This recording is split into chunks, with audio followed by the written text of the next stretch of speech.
This is Jean-Paul Mantilla and Ray McGuff, and we are recording Schlockfest. Today's episode is Carnosaur.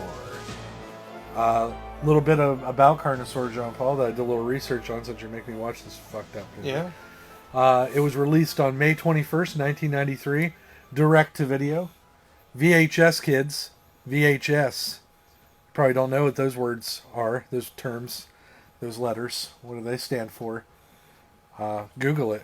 You got a computer in your hand, don't you? Fucks. Alright, so went directly to VHS. It was written and directed by Adam Simon, who goes on to later write and direct The Haunting in Connecticut, 2009, and The American Nightmare in 2000. He was also the creator of the TV show Salem that ran on the WB channel, I believe. Yeah. From 2014 to 2017. This movie had a budget of how much, do you think?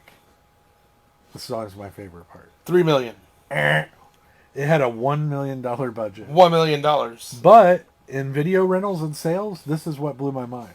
It made $1.8 million. So it made its money? It made its money back plus $800,000. The cast includes Clint Howard. Who's the best? I love Clint Howard. Shout out to Clint Howard. He makes things better. He really does. Diane Ladd, who I'm familiar with. I've seen her in many, many things over the years. Jennifer Runyon. Now, do you know where Jennifer Runyon was in?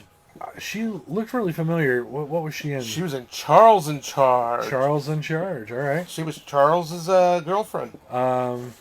We also have Harrison Page, who's been in quite a few B movies over the years. Neil Bellamy, who I'm not that familiar with. His face looks familiar. You've seen him in things. I've seen him in stuff. And then go back up. Frank Novak was the other guy that I recognized. The rest of them are white guys who you've probably seen in things, and a couple of ladies who no longer do anything at all. So this movie is an hour and 50 minutes, I think they said. Right around there, right? 83 minutes. Oh, geez, okay. So 83 minutes. And here's a little brief overview. After being driven to extinction, great bloodthirsty dinosaurs come back to life with the assistance of a demented genetic scientist. La la la la la. What does that sound like? Is that Jurassic Park? Yeah, it's kind of like Jurassic Park. She plans to replace the human race with super race of dinosaur people who will pollute the planet. Spoiler alert, it sounds like that new Fallen Kingdom. Yeah. This is not a dig really on the Jurassic Park Fallen Kingdom, but since it came out this week, we decided we're going to do this. And this did get thumbs up by good old Gene Siskel. Gene Siskel. Now, granted, he had a brain tumor. This was before the brain tumor. Well, we don't know what brain tumor could have been causing him to do all kinds of shit. Hey, he did say, I like this movie. Yeah. Our next film is called Carnosaur, about a mad scientist who hatches a plan to wipe out the human race while genetically engineering the return of the dinosaur to its place as king of the planet. And right away, I like this movie for the sheer goofiness of that idea. Diane Ladd plays the crazed geneticist, and here she watches a tape of her dinosaur creation in action. The night watchman is surprised to find her working so late. I think there are two kinds of people. Those who want to look death straight in the eye, know it when it comes for them. And those who want to die blissfully in the sleep of ignorance. A terrific villain, and later in the picture, the night watchman, played by Raphael Sbarge, again confronts the mad scientist and her dinosaur eggs. You know as well as I do, if there's a raw viral serum, there's a chance of an antivirus. It doesn't make any difference, it's too late. Where is it?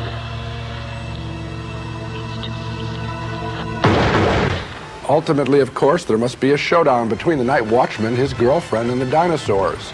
The creatures, unfortunately, are the least interesting element in the movie.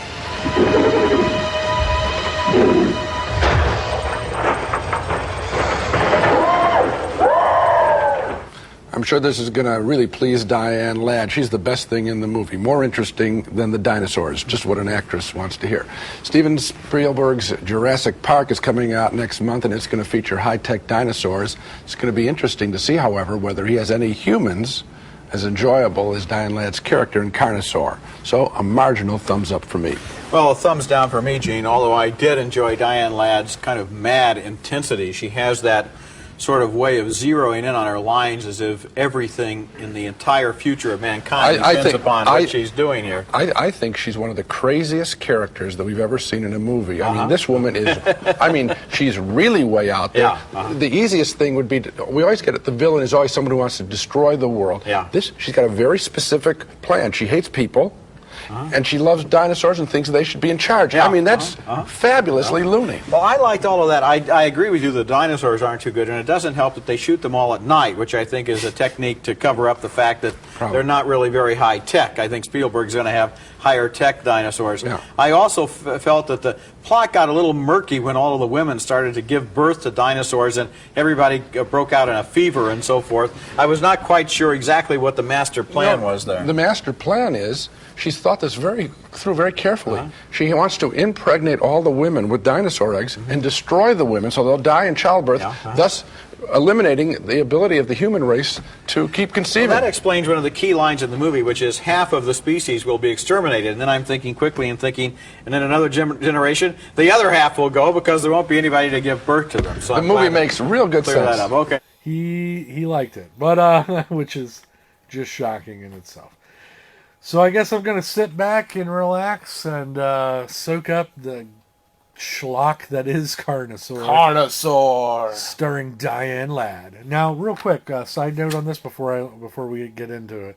I remember walking by this movie and its sequels at Blockbuster Video hundreds of times, and always shaking my head and saying no. And now, because of the wonderful, wonderful world of me, I will subject you to this Golden Scroll Award-winning film. Oh, Golden Scroll? Yeah, it won a Golden Scroll.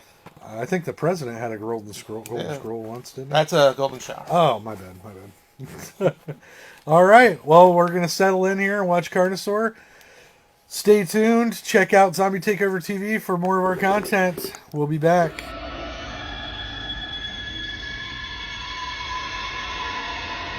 What the hell is it?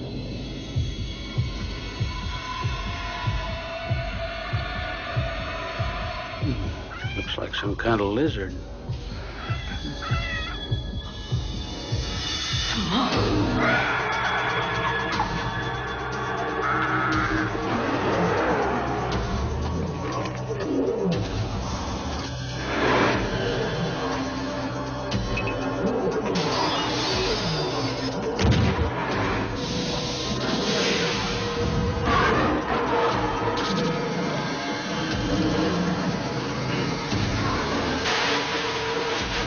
The Earth was not made for us. She was made for the dinosaurs. The Earth was scaled to their dimensions. Human beings are ants crawling through their living rooms.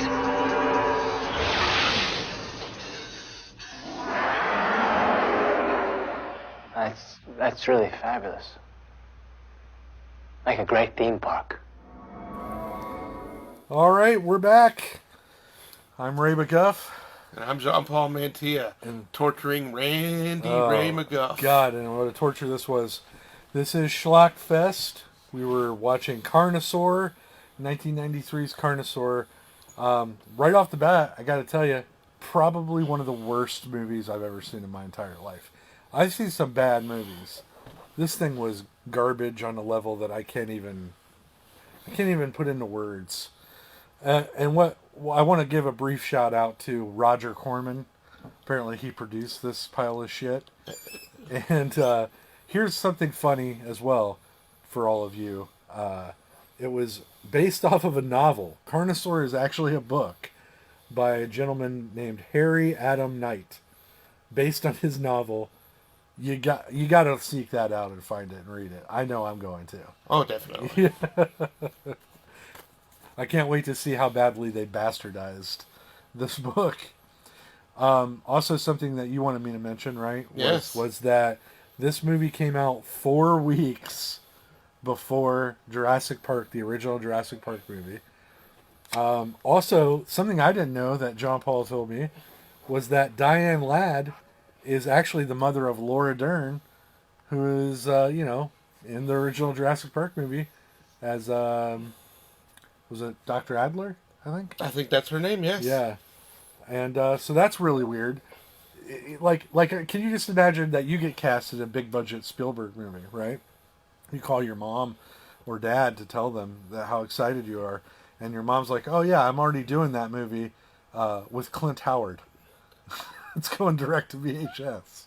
It had a theatrical release for a week or two. Yeah, 65 theaters. I don't really count that as the theatrical release, but yeah, just a terrible fucking movie. So I guess I'll do my normal overview of what I witnessed, and then you can chime in. Sure, do your normal overview. So what I got from this movie was that messing with chicken DNA is wrong. That's basically the whole plot of the movie. Is this crazy scientist played by Diane Ladd has decided that her part of the scientific laboratory she works in that is trying to come up with new ways to preserve food is going to work specifically on preserving chickens. Like the meat of the chicken. Then in that, some way she gets this God complex when she starts going, no, I can mess with their DNA and actually bring dinosaurs back to rule the earth because men are evil and greedy pieces of shit. And the environment is important. Yes. This movie is all about caring about the environment. Yeah, so basically the movie opens with her in her laboratory. She's done some shit to these eggs that are getting sold in these markets in this local area. And basically put little baby dinosaurs in them. Right? I mean, that's the gist of it. As the guy is driving the eggs to the market, one of the dinosaurs hatches, kills a bunch of chickens in the back of his truck. He fucking gets out like you do, to check, opens the gate, and gets McMauled by the weirdest looking Tyrannosaur puppet I've ever seen in my life. I mean, am I wrong? What did you think of it? I mean, it was a very nice...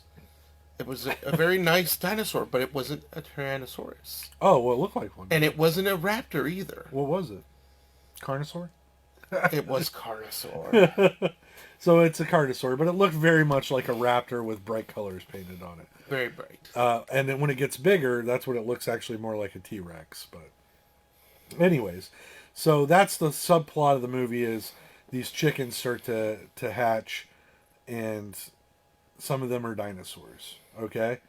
Now, it's also releasing this virus that's killing women and implanting women with dinosaur DNA. It's the embryo. I don't exactly understand how it works, but that's the subplot is the people of the town start to get sick from the virus that she put in these eggs too. So they're dealing with that. Then the government comes in, right? Now, they're trying to figure out what's going on. During that, then there's a secondary plot of the movie where there's this guy who's on a construction crew at night, and he is to dig out this fucking area for the expansion of the facility, and it's on dinosaur protected land. It used to be a valley where dinosaurs ran, and it's got a lot of fossils, and these fucking hippies show up out of nowhere and start fucking with the guy, and he's just this drunk. No, they're not hippies. They're environmentalists. Oh. This is the 90s where we cared about the environment. We had shows like Captain Planet. We did. And Eco Warrior G.I. Joes. We had Save the Earth. We had Bill Clinton in the White House. Well, coming up, right? Coming up. Yeah, 94. We were still in the Bush years when this movie came out, I guess. But yeah.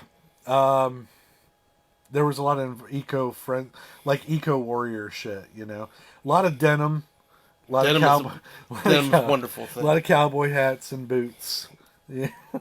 I mean, literally, one guy had a denim jacket, denim shirt, work boots, and then like the dirtiest jeans I've ever seen, and he was in charge of this fucking facility. So I don't know. So that's going on too. We're introduced to our main guy, who I never even caught his name through the whole thing. He's just this guy that's a worker there. But he's sitting there drinking. He's a failed doctor. Okay, it has this on his wall in his trailer, this do no harm plaque that he agreed to do, and he wrote on it, unless something happens, Dr. Raven. Dr. Raven. Well, he's drinking and he's watching on TV a lobotomy being performed, like as entertainment, because as you do as a failed doctor, you watch. It's like if you were a failed sports hero, you would watch the sporting games. He watches lobotomies. Yeah, it's like bloopers. But it led me into writing down like several quotes, because this quote that he says is fantastic. He goes, "Got a bottle in front of me and a lobotomy on the TV." Better a bottle in front of me than a frontal lobotomy. That's the good stuff. I gotta say it again. Got a bottle in front of me and a lobotomy on the TV. Better a bottle in front of me than a frontal lobotomy. I mean, when you drink, essentially that's what you're doing, right? I guess. I don't know. It just made me laugh really hard. From this point, we're introduced to Clint Howard. He's loading chickens up. He's just phenomenal. Every scene he ends, he chews the scenery up. He's got little words of wisdom for people. His name is Slim. Slim. But shit starts to go a little haywire. The town sheriff starts to realize that there's an animal on the loose killing people because of this dinosaur, but he keeps telling everybody it's a bobcat that was extinct in the area. Now it's back for some reason, which is more plausible than dinosaurs, in my opinion. That there was one rogue bobcat that didn't die, as opposed to millions of years of progress. But hey.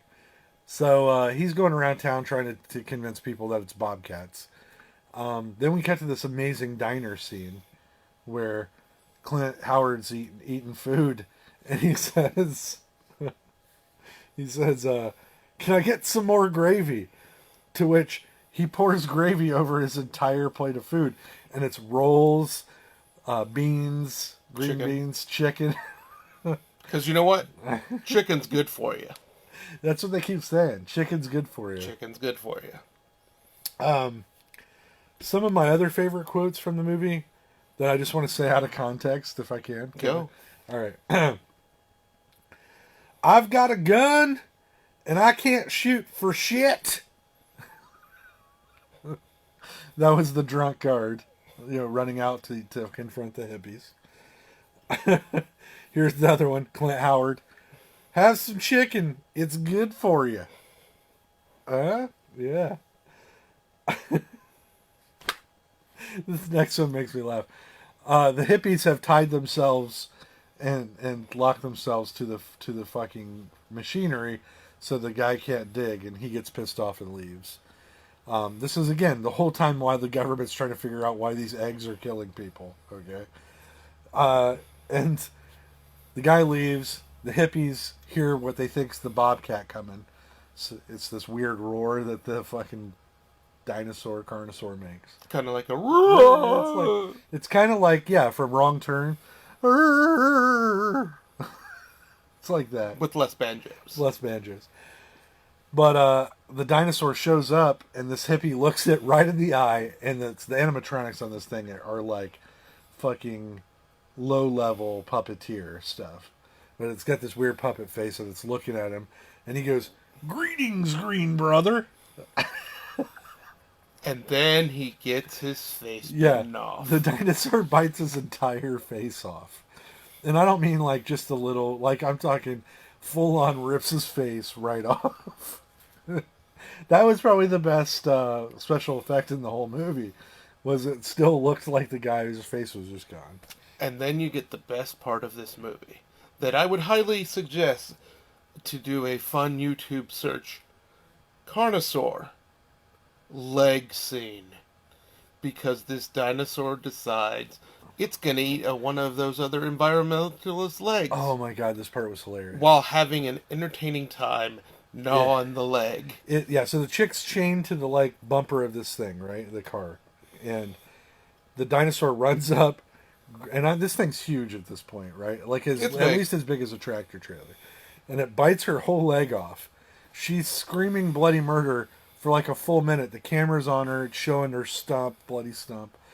And then she just stops screaming and like looks down at the leg and then looks up, and it cuts to the Carnosaur, and it's eating it like a chicken drum. Like a chicken drum, yeah, yes. And it's just like gnawing on it and like looking at her all weird. If you have a chance to YouTube it, me and Jean-Paul laughed for like a solid minute. It was the best part of this fucking hilarious. It's just like so he just slaughters these whole row of hippies, okay? Cut back to Diane Ladd and her fucking Darth Vader chamber with all these weird eggs around her, and she has tricked this dude into running down this tunnel. This part of the movie was very weird to me. It just seemed out of place. It's because what happened was this was a worker who did not want to work for her anymore, and so he kidnapped her daughter and said, "You're free to go. Your daughter's down this long hall." Okay. So he sends the guy down the long hall, right? He gets to the end of it, and it's like laser beams, like enough to induce like seizures. I think it was fucking giving me a headache, like strobe lights. And then all of a sudden he realizes that these lasers have encapsulated him into this room, and at the other end of the room, the mama Carnosaur. The mama Carnosaur. And it is huge. It's like the size of a building. And it comes running at him, and he looks like an action figure getting torn apart in this scene. It looked to me like a mixture of stop motion animation, you know? And a hand puppet. Yeah. Just rips the guy apart, and she's like laughing, maniacal laugh. Yeah, maniacal laugh. Then it cuts back to our hero, and he's trying to figure out what's going on. He comes back. All the hippies are dead, except for his little girlfriend, which I failed to mention.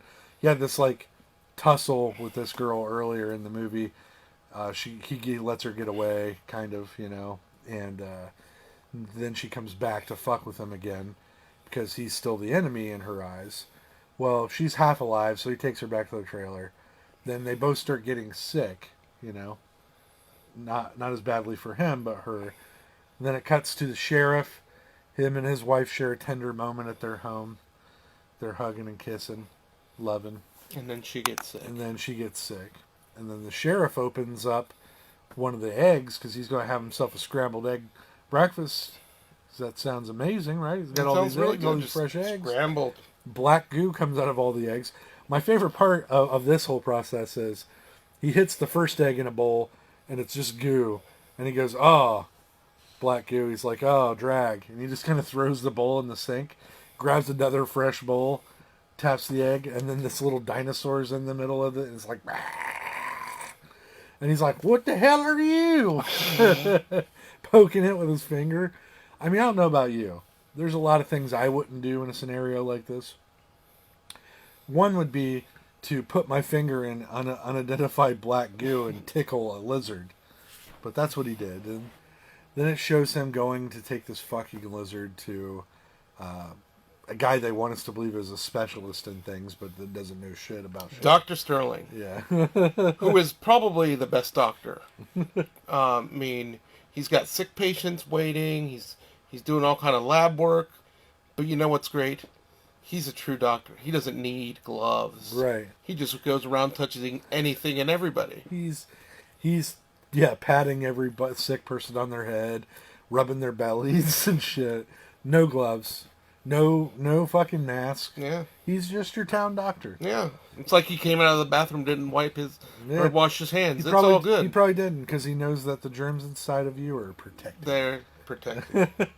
That's right. So that's going on, and so then they finally figure out that there's more to this egg scenario, so they start tracing shit back to the company. Our other hero, he finally figures out that this was all stemming from the same egg company too. So he runs a gambit. He finds a truck and a dead driver for this egg company. He picks up the radio and pretends to be the dead driver and says, "Yeah, I got the Carnosaur. I'm bringing it in." And they're like, "Oh, good." So they let him in. He's got it in like a body bag, you think. Wheels it in to the head doctor lady, Diane Ladd.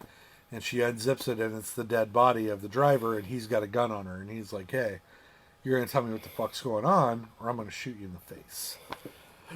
Well, she tells this elaborate fucking story about how she hates men and the environment's fucked. And to get Earth back to where it needs to be, she created this dino virus that's going to kill all the women in the world and repopulate the world with dinosaurs. And men are going to die too. We hit the reset button. Hit the reset button. To which he says, this is another quote I wrote down. He says, "So you're going to give the Earth back to the dinosaurs? That would make a great theme park." Huh? A little nod to Jurassic Park? Yeah. A little tip of the hat? Like, huh? We're going direct to video. Yeah. What you guys? Or they, I don't know, they decided to say, "Hey, Spielberg, we hear you're making this movie about this Michael Crichton book. F you." Right? We have Harry Adam Knight's book over here. That's right. Fucking Harry Adam Knight. I can't wait to read this book. Harry Adam Knight's Carnosaur. Connoisseur. So from there, we get a whole bunch of crazy shit going on. The government finally decides that they've had enough of this disease, and they just send out guys in rubber suits with fucking AK-47s. And they just start murdering everybody in this town. It was a little shocking. They were infected, so you have to get rid of the infection somehow. Right. Well, it cuts back to the guy in the laboratory. He gets... he starts shooting the eggs that this lady has, and he gets the serum, and he goes back to his little area where the girl is that's sick, right? They're working over there. But then the cop shows up in the town, and he's still looking for the rogue Carnosaur that's fucking killed half of his staff, right? He finds him. Where's he find him at, Jean-Paul? At the puppy store. That's right. Motherfucker was about to eat puppies. Randy got really scared that got puppies mad. were going to die in this movie. I did say, this fucking thing better not eat any puppies or we're turning this off right now. If Jurassic Park can kill a goat or two, why not a puppy? Why not a puppy? Well, luckily he didn't. So the sheriff guns down the Carnosaur. Then he stands over it to give, a classic Stallone kind of, or Terminator, Schwarzenegger one-liner. Gets clawed in the nutsack. Right in the nutsack. Right in the fucking balls. Still gets his shot off, though, and kills the Carnosaur, right? Blasts him right in the face. Well, Diane Ladd has let the mother Carnosaur escape at this point, and it's like roaming the countryside, just fucking murdering people. So now we have a giant Carnosaur. There's still goon squads out killing people at this point. The giant Carnosaur has made its way over to the little... it's a trailer. Yeah, the trailer where the guy has been digging. And the guy gets in his Bobcat with the fucking handles on it. Or, what do they call those? The grasping... we'll say claws. They look like claws, right?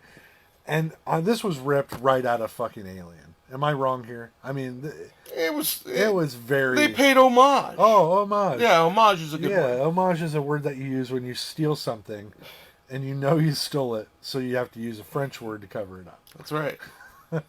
Je ne sais pas. Je ne sais quoi, homage. That's right. And then, in true fashion, they've been foreshadowing this, that there are Bobcats, but instead they're actually Bobcat cars. Yeah, so he uses a Bobcat, and they go back and forth. This fight goes on for 15 minutes. To fight the dinosaur. Yeah. The Carnosaur. Killing it. He's fucking getting it. Rah, rah. He gets it. Knocks it over. Finally rips the stomach out of it. goes down for the final blow before he does, says another one-liner. I hate wildlife. Shablam! I mean, that's better than get away from her, you bitch. Yeah. Just saying. I actually said that to you. I looked at you and I was like, get away from her, you bitch! And we both kind of chuckled. But yeah, just fucking destroys this puppet. As the dinosaur was rolling up to this guy, by the way, Jean-Paul and I realized it was a very cool shot. They did a very good perspective shot. They did. You wouldn't have realized that everything was shot like that. You know, it was Lord of the Rings style, where they do the up close shot and then the background shot to make it look bigger than it is. Right. You know? So that was pretty neat. It actually looked like a towering dinosaur when it was probably just a hand puppet. It was a hand puppet. Yeah, so it was pretty cool. I'll give them that. But so that battle was crazy. The guy escapes certain death to go back, and he's talking to his lady love, who's got the virus now. She's sick as shit. But he has the antidote. He has the antidote. He's gonna save her. He says to her, "Listen, I'm going to give you the shot. It could kill you. I don't know what it's going to do, but it's our only hope." So he gives her the shot.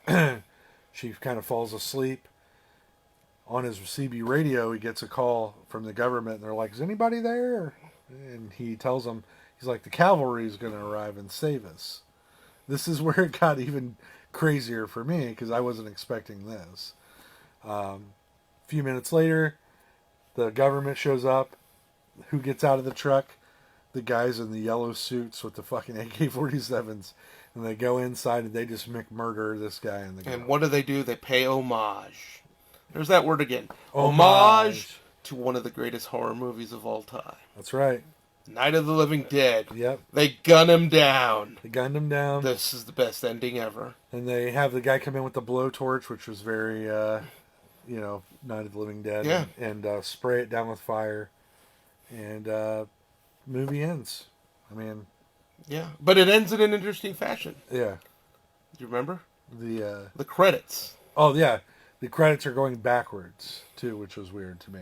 Yeah. Yeah.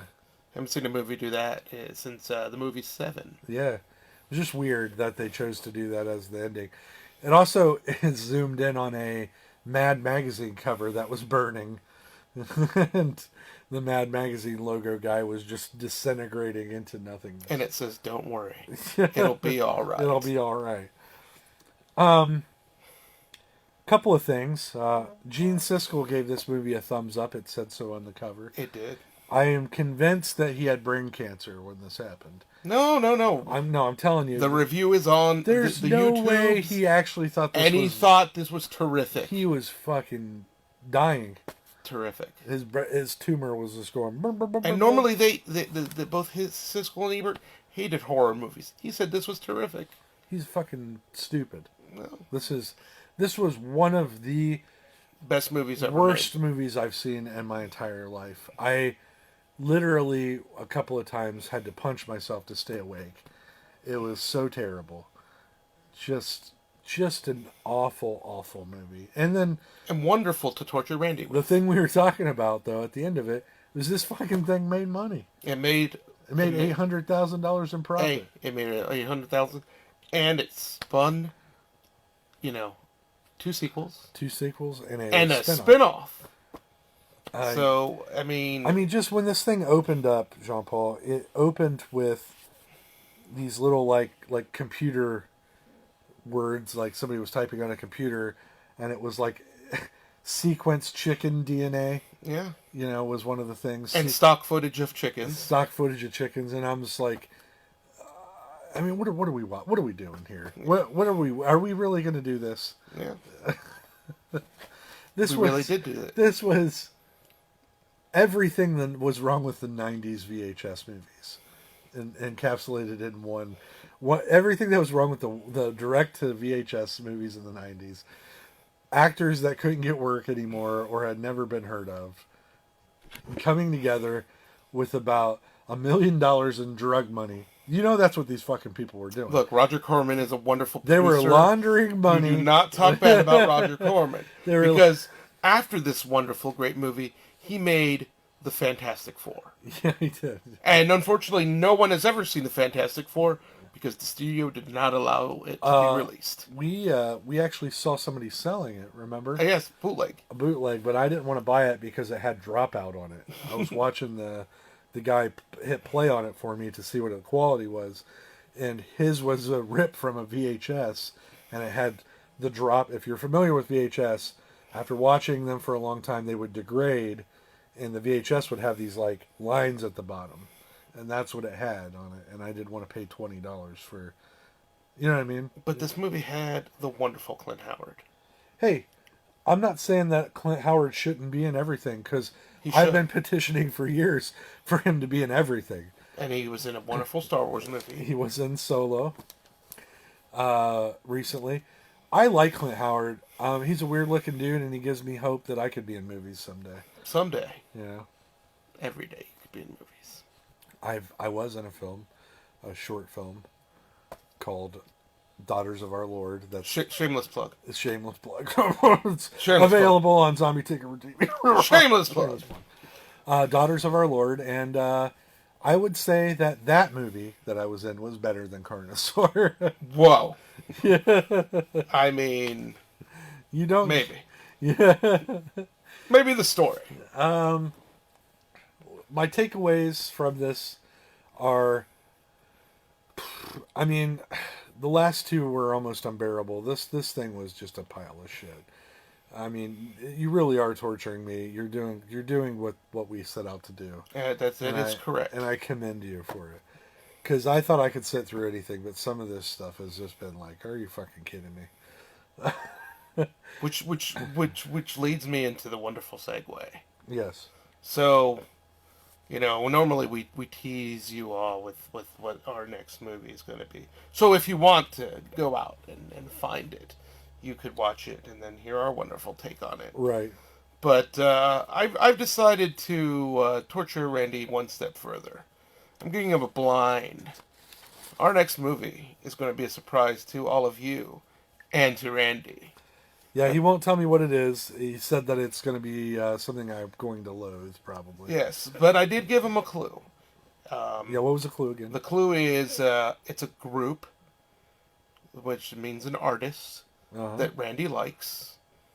And so it's a musical, which Randy is so fond of. I'm really not a big fan of musicals. There are like 5 that I could think of that I've liked in my lifetime.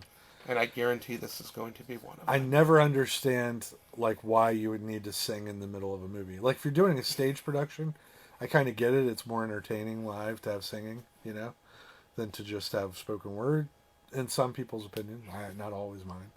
But to do a movie and then like you could take the story and not have the singing and it would just be equally impactful. I don't get why they do musical movies. And this is going to be one that Randy's going to love. Well, and by love, I mean loathe. Yeah. I'm excited to see it. That's going to be August, right? Or we maybe soon. Well, we're going to film it, but it'll be released in August. Okay. So, I mean, we're doing them once a month.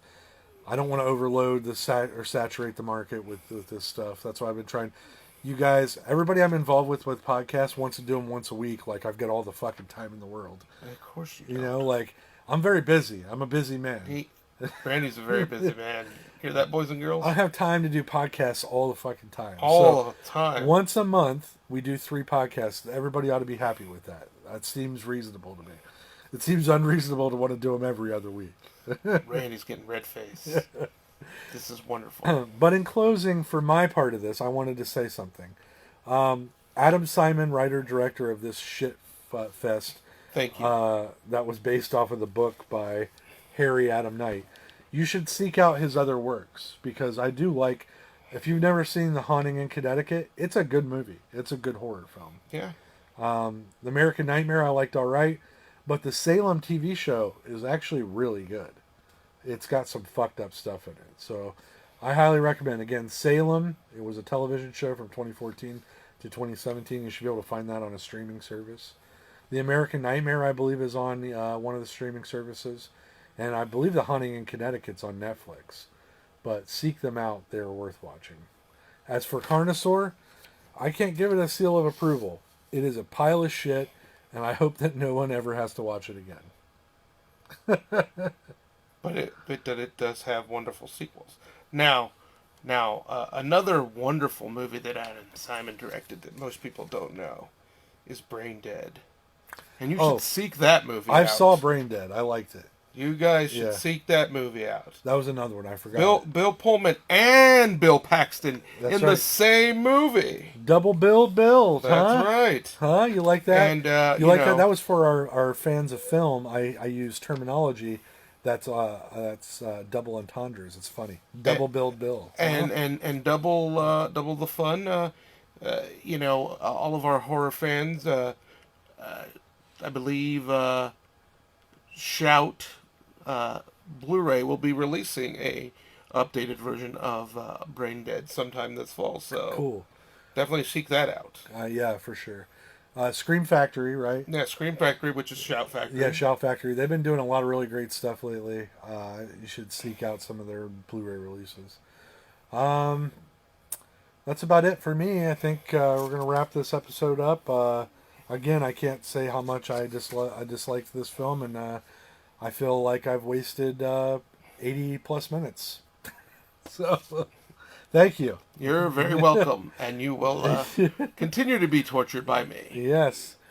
Check out all of our other content on the Schlockfest page. Also, check out Zombie Takeover TV's page on Facebook. I believe that's at www.https:// I believe emoji of a poop sign. I don't fucking know. Just Google it. How am I supposed to know? When do I remember all that stuff? I don't know things like that. That's ridiculous. Facebook, Zombie Takeover TV in the search bar, and you'll find it. And then go there and then search through the things. I don't have time to tell you all the websites, okay? And look at our wonderful faces. Yeah, so that's it for me. I've been the tortured Ray McGuff. And the wonderful, wonderful... What am I? Am I a sadist? You're the host. Am I a sadist? Well, I would say that, yes, you're a sadist. I'm a sadist. Jean-Paul Mantia, the sadist. That's right. This has been an episode of Schlockfest. Thank you very much for listening. Comment queries in the drop box below and comments below. We want to hear your thoughts. Thank you very much. Stay tuned. Take care.